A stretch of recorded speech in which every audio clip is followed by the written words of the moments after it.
সময়, যা সবকিছুকে সমান করে দিতে পারে, যা সব থেকে বেশি শক্তিশালী, সব থেকে বড় সম্পত্তি, সব থেকে বড় শিক্ষক এবং সব থেকে বড় সুযোগ।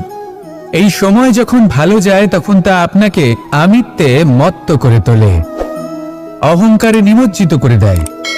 আর যখন খারাপ হয় তখন দুঃখের সাগরে নিজের প্রতি ঘৃণাবোধে নিমজ্জিত করে।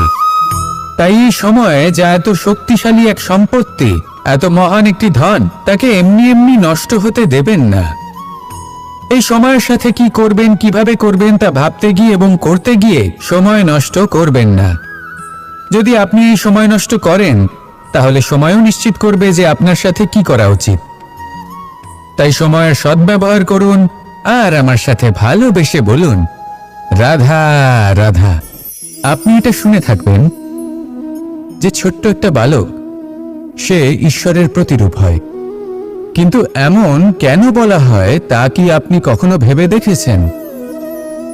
আমি আপনাকে বলছি, কোন একটা ছোট্ট বালককে দেখুন, সে কি করে? সকলকে সমান চোখে দেখে। ওর মনে না কোনো ছলনা রয়েছে, না কোনো কপটতা, না অহংকার রয়েছে, আর না কোনো বিষয় নিয়ে কোনো চিন্তা। সকলকে সে সমান চোখে দেখে আর নিজের মধ্যেই প্রসন্ন থাকে, সকল বিকার থেকে মুক্ত।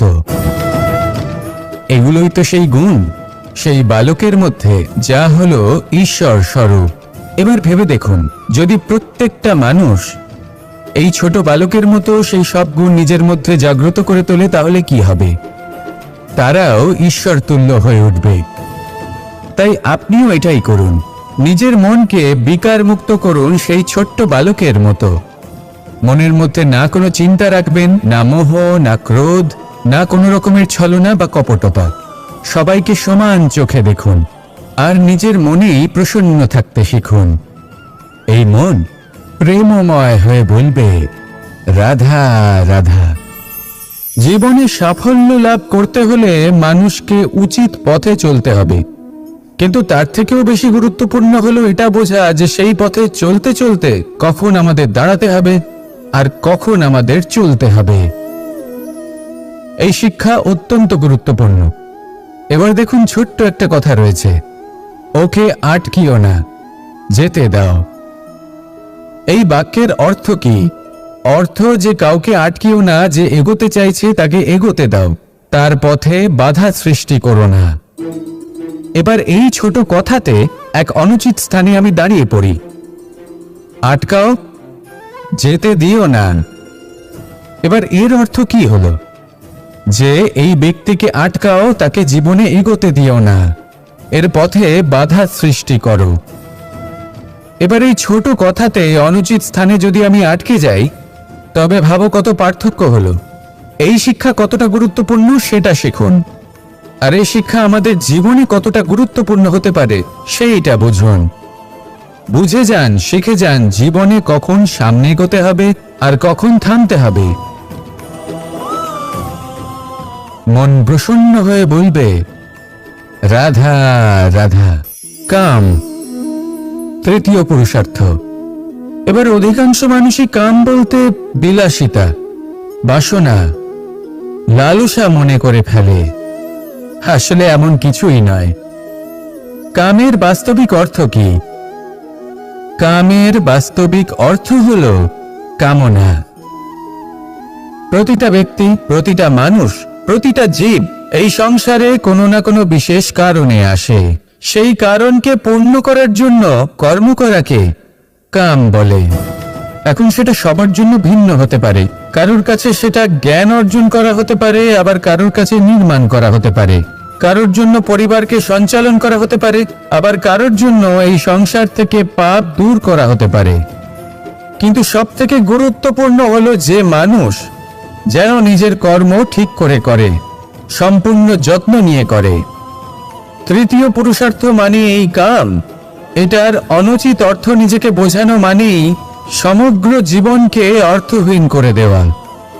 তাই প্রেম দ্বারা আপনার এই সংসারে আসার কারণটাকে অনুসন্ধান করুন, আর এই প্রেমের সাথেই বলুন, রাধা রাধা। এই সংসারে যখনই দুজন মানুষ একত্রিত হয়ে কোনো সমস্যার বিষয়ে আলোচনা করেন, তখন হয় সবার শেষে কোনো না কোনো সমাধান বের করেন বা কোনো না কোনো বিবাদ করেন। এই বিবাদ হলো মনুষ্য জীবনের সব থেকে বড় ঝামেলা, সব থেকে বড় সমস্যা। ভেবে দেখুন এই বিবাদ কেন হয়? তখনই হয় যখন বার্তালাপ ঠিকমতো হয় না। আর বার্তালাপ ঠিকমতো কেন হয় না? কারণ বেশিরভাগ সময় মানুষ একটাই ভুল করে বসে, সামনের মানুষের কথা শোনেন কিন্তু তার উত্তর দেওয়ার জন্য, তার কথার মর্ম বোঝার জন্য নয়। কিন্তু যেদিন থেকে, যে মুহূর্ত থেকে আপনি এটা শিখতে শুরু করে দেবেন যে আমি অপরের কথা শুনব, কিন্তু সেটা বোঝার জন্য, তাকে উল্টে জবাব দেবার জন্য নয়, সেদিন থেকেই বিবাদের সমাপ্তি ঘটবে আর বার্তালাপ স্পষ্ট হয়ে যাবে। দেখুন, হয় সামনের মানুষের কথা বুঝতে শিখুন বা নিজের বক্তব্য ভালোভাবে সামনের মানুষটাকে বুঝিয়ে বলুন। বার্তালাপ নাকি বিবাদ, আপনি কোনটা চান? সিদ্ধান্ত আপনার। আসুন আর আমার সাথে ভালোবেসে বলুন, রাধা রাধা।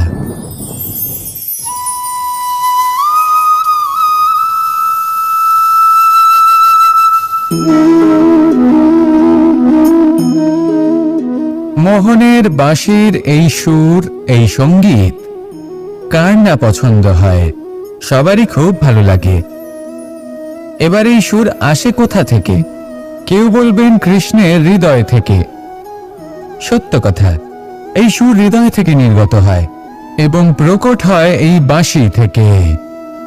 এই বাঁশিটাকে দেখুন, এই ছিদ্রগুলি দেখুন, প্রত্যেকটা সুর থেকে নিজস্ব একটা স্বর নির্গত হয়।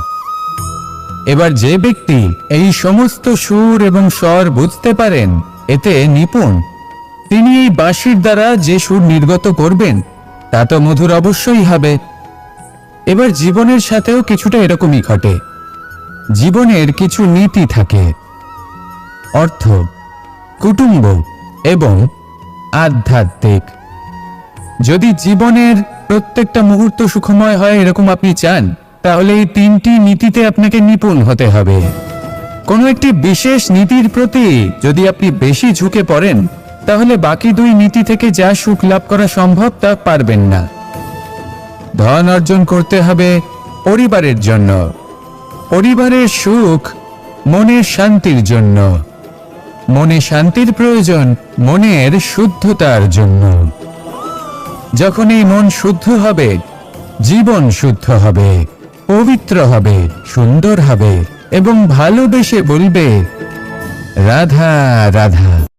এমন অনেক ব্যক্তি রয়েছেন যারা ঈশ্বরকে বিশ্বাস করেন এবং জানেন যে ঈশ্বর তাদেরকে দেখছেন, তাই যে যে শুভকর্ম ওনারা করেছেন তার ফল তারা অবশ্যই পাবেন। এবার আপনি ভয় পেয়ে ঈশ্বরকে বিশ্বাস করবেন নাকি বিশ্বাসের দ্বারা ঈশ্বরকে বিশ্বাস করবেন, সেই সিদ্ধান্ত আপনারই। কিন্তু হ্যাঁ, যদি আপনার মনে ঈশ্বরের জন্য কোনো স্থান থাকে, যদি আপনার কোনো ইষ্ট থাকেন, যদি আপনি কাউকে ঈশ্বর মনে করেন, যার প্রত্যেক আদেশ আপনি পালন করে থাকেন, তাহলে বলি ঈশ্বর কখনো আপনাকে অনুচিত পথে চালিত করবেন না। রাধা রাধা। কোনো এক সময়ের কথা, একটি শেয়াল ভুলবশত একটি নগরীতে প্রবেশ করে এবং সে সেখানে হঠাৎ ধোপাদের পাড়ায় প্রবেশ করে।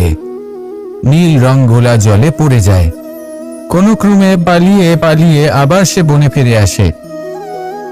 অন্য সব প্রাণীরা ওকে দেখে আর ভয়ভীত হয়ে পড়ে। তখন সেই শেয়াল ফোন দিয়ে এটে সবাইকে বলল যে আমি হলাম দেবদূত আর তোমাদের সকলকে রক্ষা করতে এসেছি। সবাই ওর কথা মেনেও নিল। প্রত্যেক দিন ওকে ধন ধান্য খাবার এইসব প্রদান করতে লাগলো।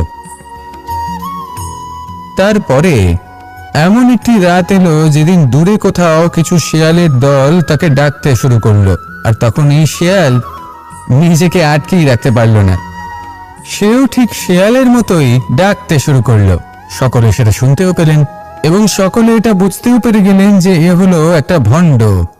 সেই জন্য জীবনে কখনো ছলনা করবেন না। তাকে আপনি যতই লুকোনোর চেষ্টা করুন না কেন, সেটা অবশ্যই একদিন সামনে চলে আসবে।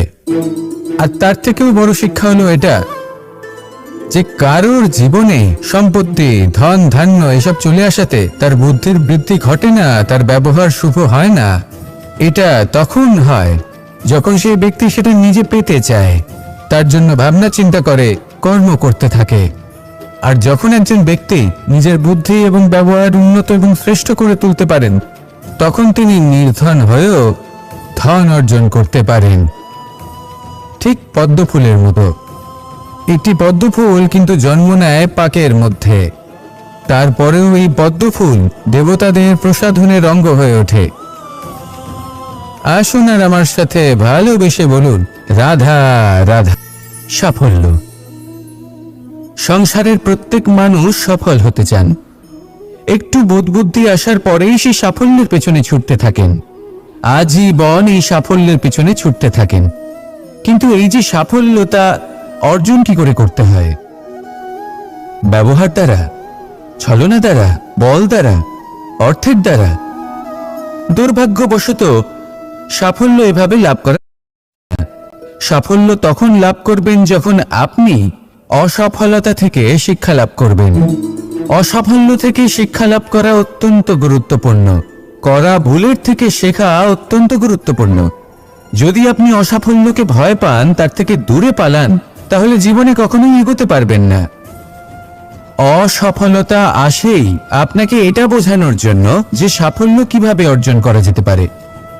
তাহলে অসফলতাকে স্বাগত জানান, তার থেকে শিখুন। নিশ্চিত রূপে সাফল্য আপনার কাছে আসবেই আসবে। আর এই মন তা সুপ্রসন্ন হয়ে বলবে, রাধা রাধা। আমরা আমাদের জীবনের লক্ষ্য প্রাপ্ত করার জন্য কি না করে থাকি। আমরা ভাবনা চিন্তা করে থাকি, কত জ্ঞান অর্জন করে থাকি, তারপরে আমরা পরিকল্পনা করি আর প্রচেষ্টা করি।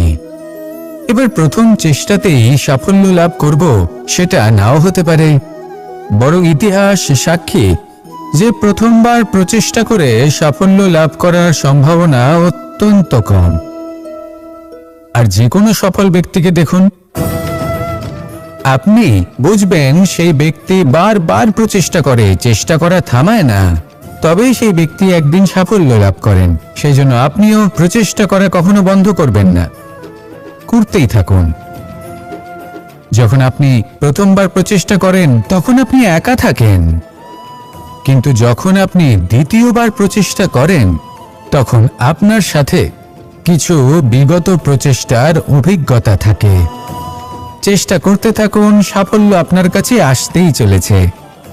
আসুন আমার সাথে ভালোবেসে বলুন, রাধা রাধা। আমাদের সকলের জীবনে একটা লক্ষ্য থাকে যেটা আমরা লাভ করতে চাই। ঠিক যেন একটা প্রতিস্পর্ধা বিদ্যমান যে কে সব থেকে আগে নিজের লক্ষ্যে পৌঁছতে পারবে।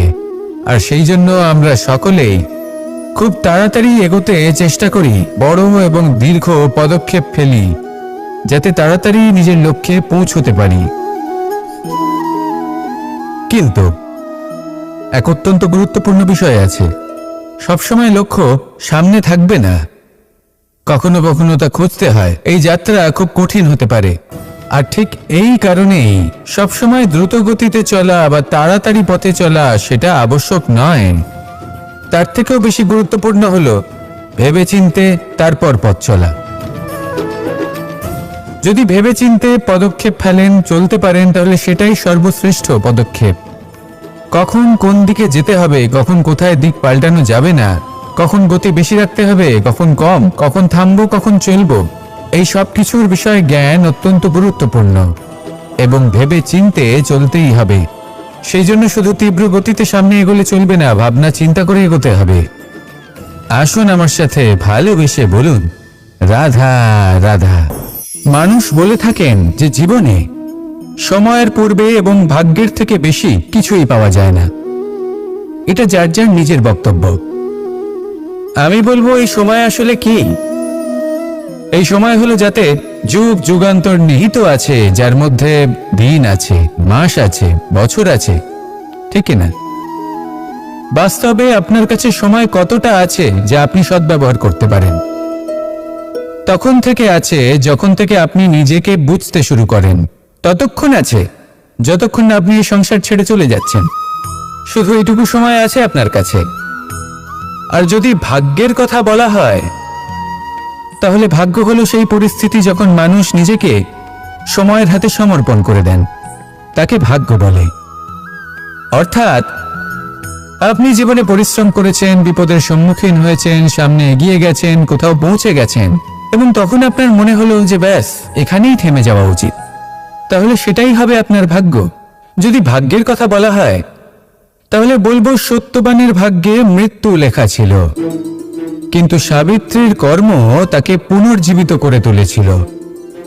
অর্থাৎ এই ভাগ্য বদল করা সম্ভব কর্ম এবং পরিশ্রমের দ্বারা।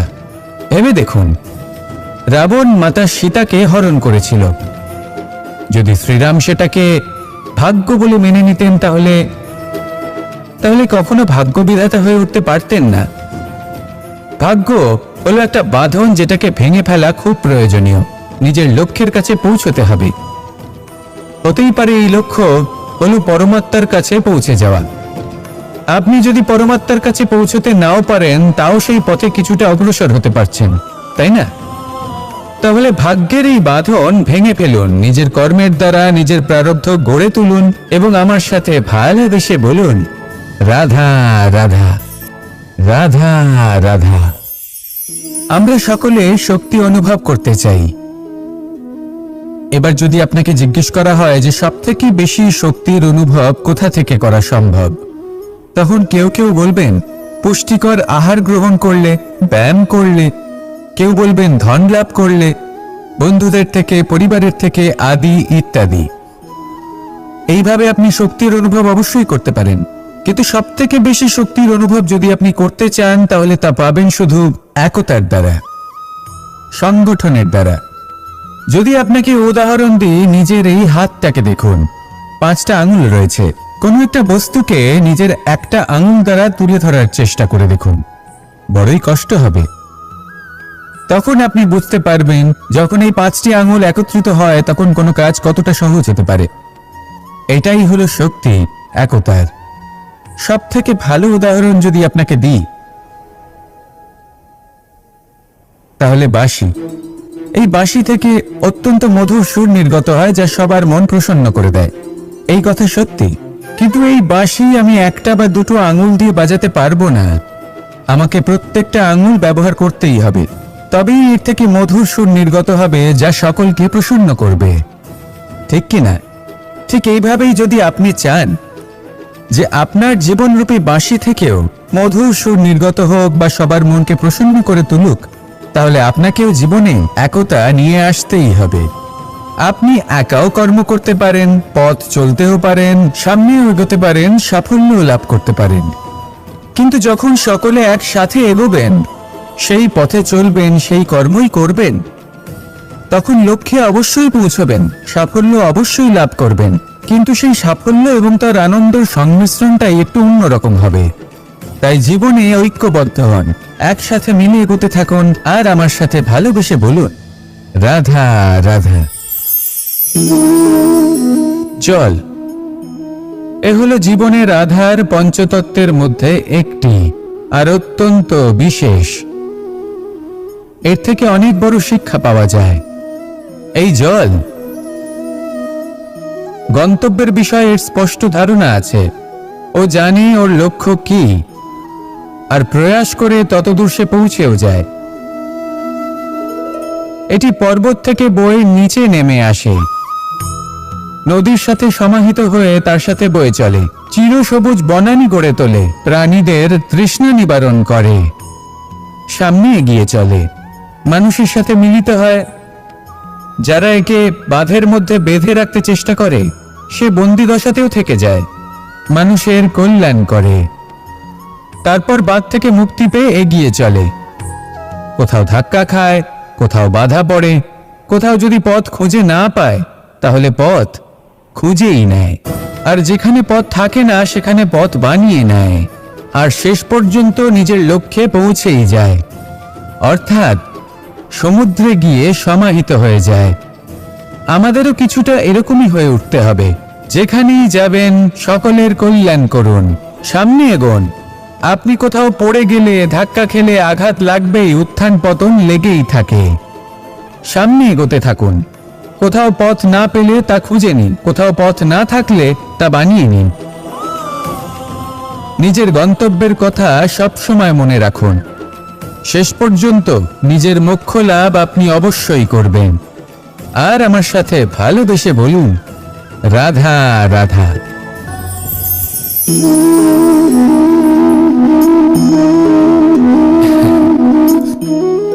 ঘুমের মধ্যে আমরা বিভিন্ন ধরনের স্বপ্ন দেখি, কিছু সুখের, কিছু দুঃখের, কিছু অত্যন্ত ভয়ানক। কিন্তু সত্যি কথা বলতে এর উপর আমাদের কোনো নিয়ন্ত্রণ নেই। কিন্তু আমি এমনও কিছু ব্যক্তিকে দেখেছি যারা খোলা চোখে স্বপ্ন দেখেন এবং তা যাপন করেন। নিজেদের একটা আলাদা স্বপ্ন নগরী আছে ওনাদের, সেখানেই জীবন যাপন করেন। আসল বাস্তবটা কি তাতে ওনাদের কিছুই যায় আসে না।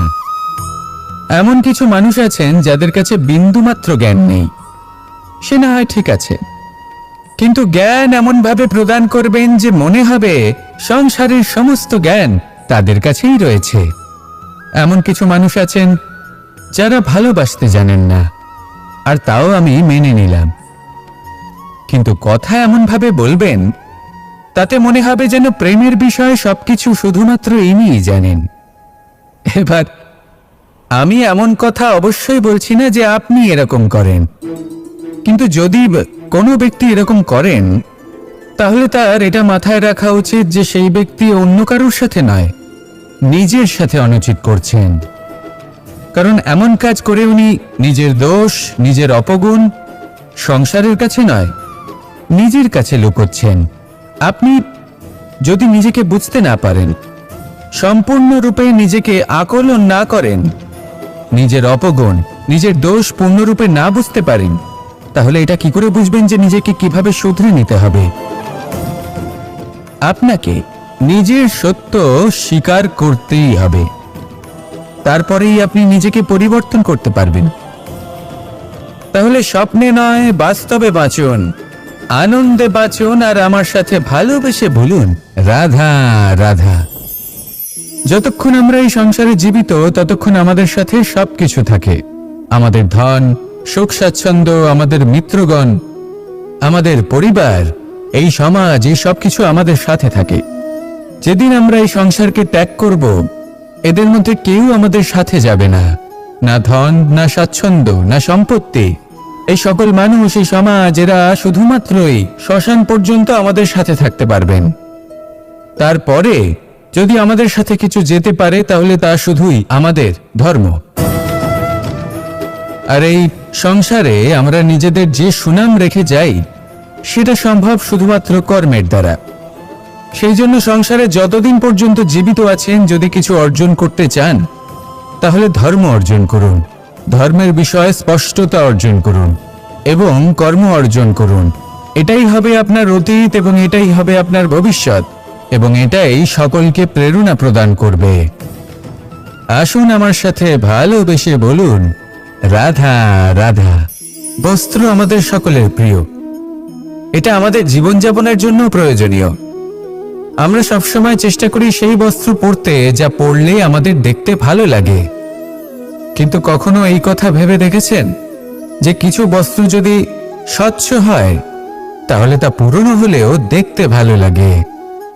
ঠিক তেমনই, যেমন কোনো খাবার যদি মশলাদার না হয়, অত্যন্ত সুস্বাদু নাও হয়, কিন্তু যদি তা গরম হয়, টাটকা হয়, তাহলে খেতে ভালোই লাগে। ঠিক সেইভাবেই যদি কোনো ব্যক্তি সুন্দর নাও হয় কিন্তু তার কথা খুবই মধুর হয়, তাহলে সেই ব্যক্তি সকলের প্রিয় হয়। কোনো ব্যক্তি যদি ধনবান নাও হন কিন্তু তিনি যদি গুণী হন, তাহলে এই সংসারে সম্মান লাভ করেন।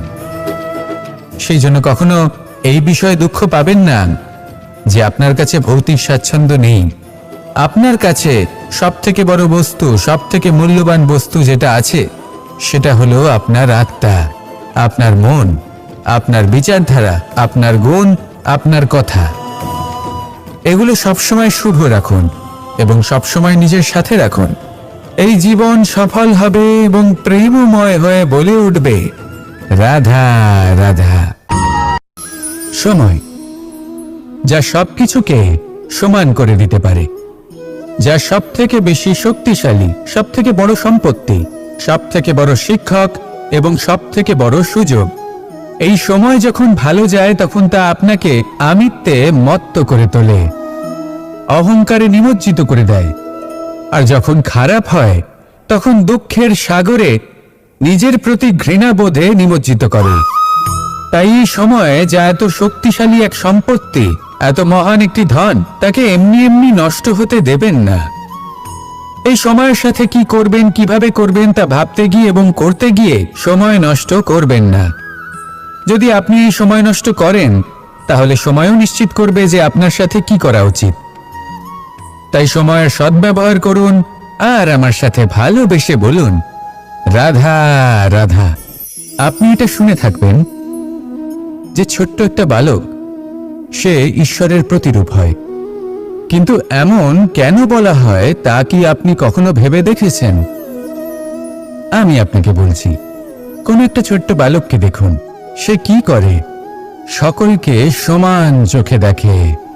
ওর মনে না কোনো ছলনা রয়েছে, না কোনো কপটতা, না অহংকার রয়েছে, আর না কোনো বিষয় নিয়ে কোনো চিন্তা।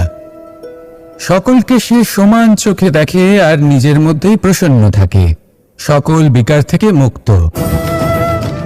এগুলোই তো সেই গুণ, সেই বালকের মধ্যে যা হলো ঈশ্বর স্বরূপ। এবার ভেবে দেখুন, যদি প্রত্যেকটা মানুষ এই ছোট বালকের মতো সেই সব গুণ নিজের মধ্যে জাগ্রত করে তোলে তাহলে কি হবে? তারাও ঈশ্বর তুল্য হয়ে উঠবে। তাই আপনিও এটাই করুন, নিজের মনকে বিকার মুক্ত করুন সেই ছোট্ট বালকের মতো। মনের মধ্যে না কোনো চিন্তা রাখবেন, না মোহ, না ক্রোধ, না কোনো রকমের ছলনা বা কপটতা। সবাইকে সমান চোখে দেখুন আর নিজের মনেই প্রসন্ন থাকতে শিখুন। এই মন প্রেমময় হয়ে বলবে, রাধা রাধা। জীবনে সাফল্য লাভ করতে হলে মানুষকে উচিত পথে চলতে হবে, কিন্তু তার থেকেও বেশি গুরুত্বপূর্ণ হলো এটা বোঝা যে সেই পথে চলতে চলতে কখন আমাদের দাঁড়াতে হবে আর কখন আমাদের চলতে হবে। এই শিক্ষা অত্যন্ত গুরুত্বপূর্ণ। এবার দেখুন, ছোট্ট একটা কথা রয়েছে, ওকে আটকিও না, যেতে দাও। এই বাক্যের অর্থ কি? অর্থ যে কাউকে আটকিও না, যে এগোতে চাইছে তাকে এগোতে দাও, তার পথে বাধা সৃষ্টি করো না। এবার এই ছোট কথাতে এক অনুচিত স্থানে আমি দাঁড়িয়ে পড়ি। আটকাও, যেতে দিও না। এবার এর অর্থ কি হলো? যে এই ব্যক্তিকে আটকাও, তাকে জীবনে এগোতে দিও না, এর পথে বাধা সৃষ্টি করো। এবার এই ছোট কথাতে অনুচিত স্থানে যদি আমি আটকে যাই, তবে ভাবো কত পার্থক্য হলো। এই শিক্ষা কতটা গুরুত্বপূর্ণ সেটা শিখুন, আর এই শিক্ষা আমাদের জীবনে কতটা গুরুত্বপূর্ণ হতে পারে সেইটা বুঝুন। বুঝে যান, শিখে যান জীবনে কখন সামনে এগোতে হবে আর কখন থামতে হবে। মন প্রসন্ন হয়ে বলবে, রাধা রাধা। কাম, তৃতীয় পুরুষার্থ। এবার অধিকাংশ মানুষই কাম বলতে বিলাসিতা, বাসনা, লালসা মনে করে ফেলে। আসলে এমন কিছুই নয়। কামের বাস্তবিক অর্থ কি? কামের বাস্তবিক অর্থ হল কামনা। প্রতিটা ব্যক্তি, প্রতিটা মানুষ, প্রতিটা জীব এই সংসারে কোনো না কোনো বিশেষ কারণে আসে। সেই কারণকে পূর্ণ করার জন্য কর্ম করাকে কাম বলে। এখন সেটা সবার জন্য ভিন্ন হতে পারে। কারোর কাছে সেটা জ্ঞান অর্জন করা হতে পারে, আবার কারোর কাছে নির্মাণ করা হতে পারে। কারোর জন্য পরিবারকে সঞ্চালন করা হতে পারে, আবার কারোর জন্য এই সংসার থেকে পাপ দূর করা হতে পারে। কিন্তু সবথেকে গুরুত্বপূর্ণ হলো যে মানুষ যেন নিজের কর্ম ঠিক করে করে, সম্পূর্ণ যত্ন নিয়ে করে। তৃতীয় পুরুষার্থ মানে এই কাম। এটার অনুচিত অর্থ নিজেকে বোঝানো মানেই সমগ্র জীবনকে অর্থহীন করে দেওয়া। তাই প্রেম দ্বারা আপনার এই সংসারে আসার কারণটাকে অনুসন্ধান করুন, আর এই প্রেমের সাথেই বলুন, রাধা রাধা। এই সংসারে যখনই দুজন মানুষ একত্রিত হয়ে কোনো সমস্যার বিষয়ে আলোচনা করেন, তখন হয় সবার শেষে কোনো না কোনো সমাধান বের করেন বা কোনো না কোনো বিবাদ করেন।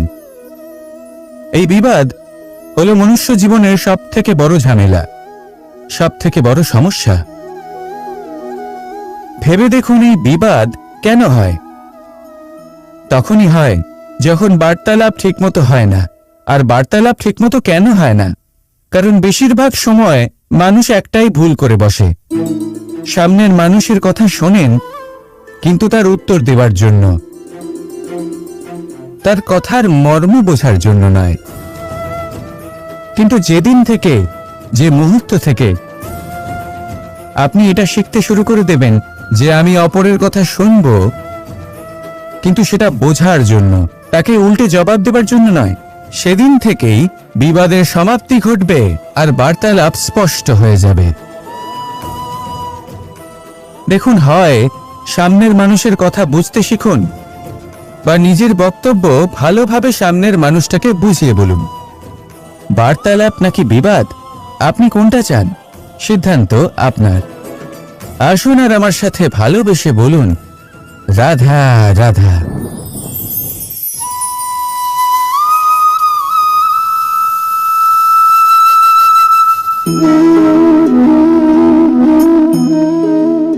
মোহনের বাঁশির এই সুর, এই সঙ্গীত কার না পছন্দ হয়? সবারই খুব ভালো লাগে।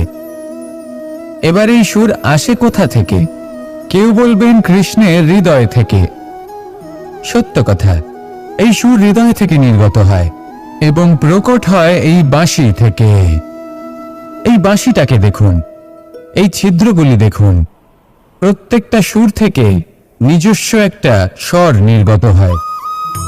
এবার যে ব্যক্তি এই সমস্ত সুর এবং স্বর বুঝতে পারেন, এতে নিপুণ, তিনি এই বাঁশির দ্বারা যে সুর নির্গত করবেন তা তো মধুর অবশ্যই হবে। এবার জীবনের সাথেও কিছুটা এরকমই ঘটে। জীবনের কিছু নীতি থাকে, অর্থ, কুটুম্ব এবং আধ্যাত্মিক।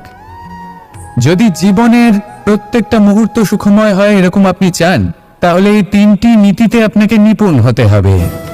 কোনো একটি বিশেষ নীতির প্রতি যদি আপনি বেশি ঝুঁকে পড়েন, তাহলে বাকি দুই নীতি থেকে যা সুখ লাভ করা সম্ভব তা পারবেন না।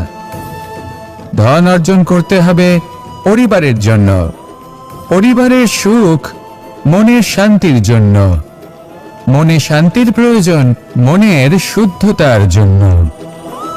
যখন এই মন শুদ্ধ হবে, জীবন শুদ্ধ হবে, পবিত্র হবে, সুন্দর হবে এবং ভালোবেসে বলবে রাধা রাধা। এমন অনেক ব্যক্তি রয়েছেন যারা ঈশ্বরকে বিশ্বাস করেন এবং জানেন যে ঈশ্বর তাদেরকে দেখছেন, তাই যে যে শুভকর্ম ওনারা করেছেন তার ফল তারা অবশ্যই পাবেন। এবার আপনি ভয় পেয়ে ঈশ্বরকে বিশ্বাস করবেন নাকি বিশ্বাসের দ্বারা ঈশ্বরকে বিশ্বাস করবেন, সেই সিদ্ধান্ত আপনারই।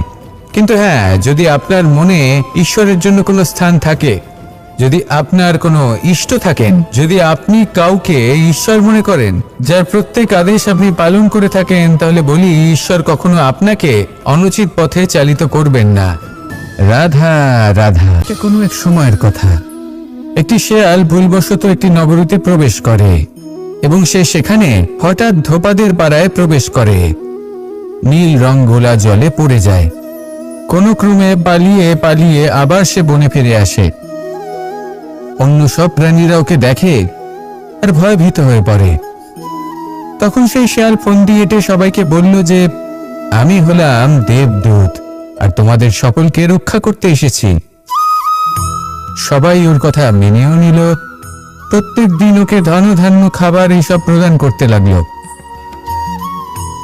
তারপরে এমন একটি রাত এলো যেদিন দূরে কোথাও কিছু শেয়ালের দল তাকে ডাকতে শুরু করলো। আর তখন এই শেয়াল নিজেকে আটকেই রাখতে পারল না। সেও ঠিক শেয়ালের মতোই ডাকতে শুরু করলো। সকলে সেটা শুনতেও পেলেন এবং সকলে এটা বুঝতেও পেরে গেলেন যে এ হলো একটা ভণ্ড। সেই জন্য জীবনে কখনো ছলনা করবেন না। তাকে আপনি যতই লুকোনোর চেষ্টা করুন না কেন, সেটা অবশ্যই একদিন সামনে চলে আসবে। আর তার থেকেও বড় শিক্ষা হলো এটা যে কারোর জীবনে সম্পত্তি, ধন ধান্য এসব চলে আসাতে তার বুদ্ধির বৃদ্ধি ঘটে না, তার ব্যবহার শুভ হয় না। এটা তখন হয় যখন সেই ব্যক্তি সেটা নিজে পেতে চায়, তার জন্য ভাবনা চিন্তা করে, কর্ম করতে থাকে। আর যখন একজন ব্যক্তি নিজের বুদ্ধি এবং ব্যবহার উন্নত এবং শ্রেষ্ঠ করে তুলতে পারেন, তখন তিনি নির্ধন হয়েও ধন অর্জন করতে পারেন। ঠিক পদ্মফুলের মতো। একটি পদ্মফুল কিন্তু জন্ম নেয় পাকের মধ্যে, তারপরেও এই পদ্মফুল দেবতাদের প্রসাধনের অঙ্গ হয়ে ওঠে। আসুন আর আমার সাথে ভালোবেসে বলুন, রাধা রাধা। সাফল্য। সংসারের প্রত্যেক মানুষ সফল হতে চান। একটু বোধবুদ্ধি আসার পরেই সেই সাফল্যের পেছনে ছুটতে থাকেন, আজীবন এই সাফল্যের পেছনে ছুটতে থাকেন। কিন্তু এই যে সাফল্য, তা অর্জন কি করে করতে হয়? ব্যবহার দ্বারা, ছলনা দ্বারা, বল দ্বারা, অর্থের দ্বারা? দুর্ভাগ্যবশত সাফল্য এভাবে লাভ করা যায় না। সাফল্য তখন লাভ করবেন যখন আপনি অসফলতা থেকে শিক্ষা লাভ করবেন। অসাফল্য থেকে শিক্ষা লাভ করা অত্যন্ত গুরুত্বপূর্ণ। করা ভুলের থেকে শেখা অত্যন্ত গুরুত্বপূর্ণ। যদি আপনি অসাফল্যকে ভয় পান, তার থেকে দূরে পালান, তাহলে জীবনে কখনোই এগোতে পারবেন না। অসফলতা আসেই আপনাকে এটা বোঝানোর জন্য যে সাফল্য কিভাবে অর্জন করা যেতে পারে। তাহলে অসফলতাকে স্বাগত জানান, তার থেকে শিখুন। নিশ্চিত রূপে সাফল্য আপনার কাছে আসবেই আসবে। আর এই মন তা সুপ্রসন্ন হয়ে বলবে, রাধা রাধা। আমরা আমাদের জীবনের লক্ষ্য প্রাপ্ত করার জন্য কি না করে থাকি। আমরা ভাবনা চিন্তা করে থাকি, কত জ্ঞান অর্জন করে থাকি। তারপরে আমরা পরিকল্পনা করি আর প্রচেষ্টা করি। এবার প্রথম চেষ্টাতেই সাফল্য লাভ করব, সেটা নাও হতে পারে। বরং ইতিহাস সাক্ষী যে প্রথমবার প্রচেষ্টা করে সাফল্য লাভ করার সম্ভাবনা অত্যন্ত কম। আর যে কোনো সফল ব্যক্তিকে দেখুন, আপনি বুঝবেন সেই ব্যক্তি বারবার প্রচেষ্টা করে, চেষ্টা করা থামায় না, তবেই সেই ব্যক্তি একদিন সাফল্য লাভ করেন। সেই জন্য আপনিও প্রচেষ্টা করা কখনো বন্ধ করবেন না, করতেই থাকুন। যখন আপনি প্রথমবার প্রচেষ্টা করেন, তখন আপনি একা থাকেন। কিন্তু যখন আপনি দ্বিতীয়বার প্রচেষ্টা করেন, তখন আপনার সাথে কিছু বিগত প্রচেষ্টার অভিজ্ঞতা থাকে। চেষ্টা করতে থাকুন, সাফল্য আপনার কাছে আসতেই চলেছে। আসুন আমার সাথে ভালোবেসে বলুন, রাধা রাধা।